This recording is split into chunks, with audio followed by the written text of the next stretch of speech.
Según nuestras leyes y desde el año 2008 existe la reforma penal que ha creado ahora un sistema, podríamos llamarlo más justo, para todas las personas que se encuentran imputadas o que necesitan resolver de alguna manera pues algún conflicto o controversia ocasionado por otra persona u otra situación que lo lleva pues a las estancias penales. De forma que podríamos ver, gracias a esta reforma constitucional en materia de seguridad y justicia del año 2008, las características del sistema inquisitivo que existieron en su momento. Entre ellas podemos decir que este sistema tenía procesos y juicios burocráticos y bastante lentos, meros papeleos, interminables expedientes. La prisión preventiva en este sistema era la regla, más no la excepción, era una ley casi obligada. Quien se encargaba aquí de todo este tipo de entendidos como para manejarlo era el Ministerio Público, pues tenía el monopolio de la acción penal.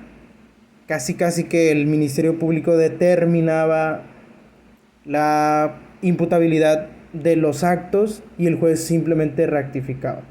Quizás va a ser un ejemplo un poco burdo, pero en un programa de televisión que estaba viendo la semana anterior, me di cuenta que una persona comete un delito e inmediatamente el agente del Ministerio Público lo condena.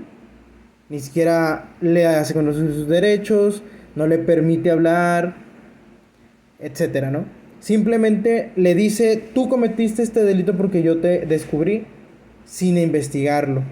Y el juez lo que hizo fue, ya dijo el Ministerio Público, es la verdad. Entonces, el sistema inquisitivo tenía esta característica bastante rígida. Como dice aquí, el Ministerio Público califica la detención y el juez simplemente la rectificaba.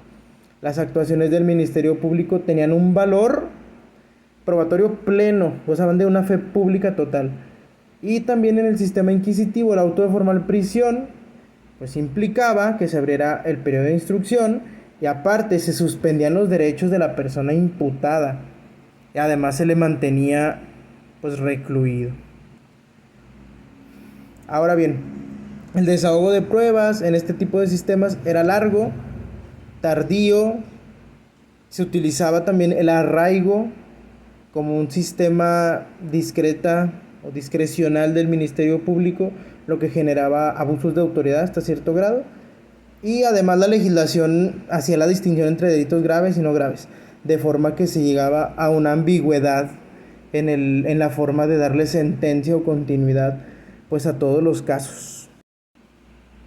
Ahora tenemos el sistema oral. El sistema oral se caracteriza por desahogar la etapa central del procedimiento de viva voz, o sea, cara a cara ante un juez o ante el tribunal pues especializado en el litigio correspondiente al entendido que se está tratando. Exige una cuidadosa planeación este tipo de juicios, puesto que antes los juicios eran simplemente escritos, puro papeleo, puro rubricismo, puro legalismo. No había una confrontación cara a cara, no había un seguimiento, no había una evaluación de los supuestos, de forma que los juicios eran largos y tardados. El juicio oral tiene como característica también es que se enfatiza principalmente pues en que esté el juez de por medio y no lejano y no detrás del escritorio. Esto a fin de que todos tengan conocimiento de las pruebas que existen y que ellos mismos puedan defenderlas o contradecirlas. Es decir, que haya una defensa real de las cosas y no solamente por meros trámites. Porque de esta manera el juicio oral, una característica que tiene es que evita la burocratización, la postergación y la delegación de simples actividades. Quizás va a ser otro ejemplo muy burdo, pero en el programa que veía la vez pasada, incluso se tenían estas cosas, o sea, por presentar ciertas pruebas, presentar ciertos supuestos que ayudaran al desahogo de pruebas o desahogo de los hechos, era un papel interminable. Siento yo que jamás debió haber existido el sistema inquisitivo en ese sentido y pues era simplemente más fácil el oral.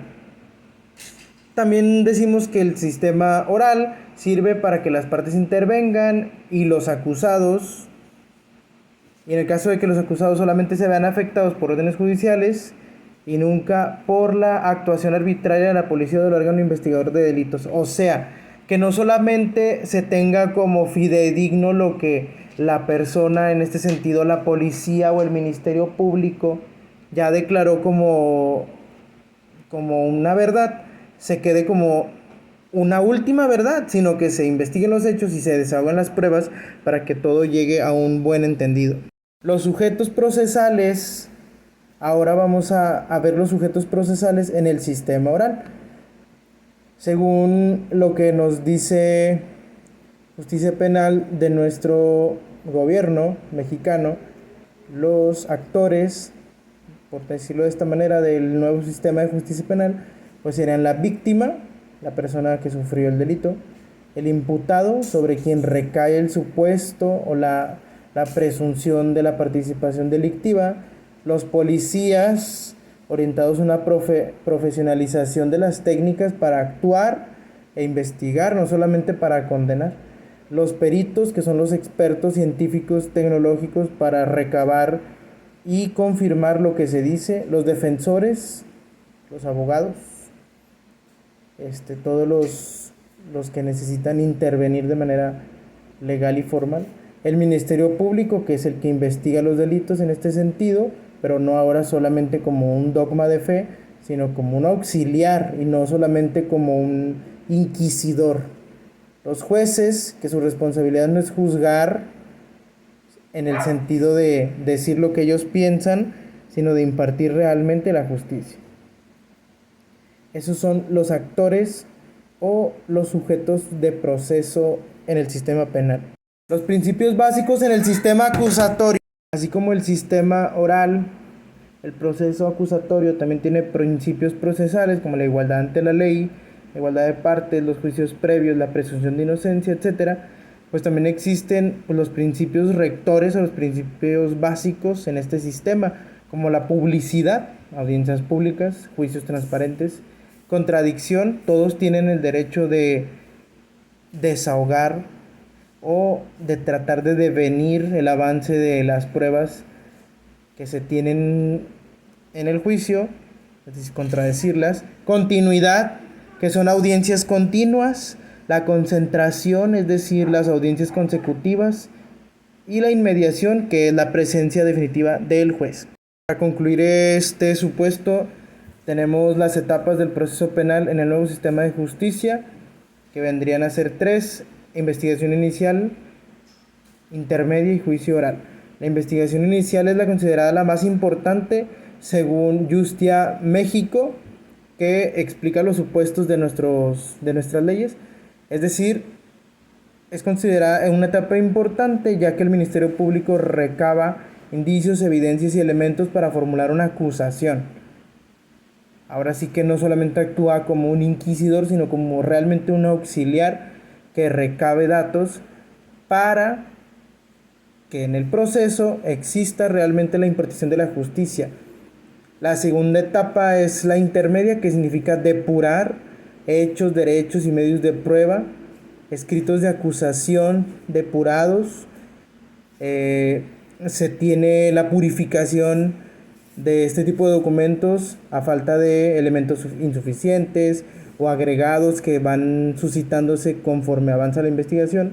Finalmente, la etapa que se lleva a cabo frente al juez se realiza en presencia de la víctima y el ofendido, del asesor jurídico, del MP, del acusado, del abogado, de testigos, peritos, policías, juez de control, para que exista realmente una escucha de los argumentos, una evaluación fidedigna de las pruebas, un dictamen de una sentencia basándose siempre en las evidencias.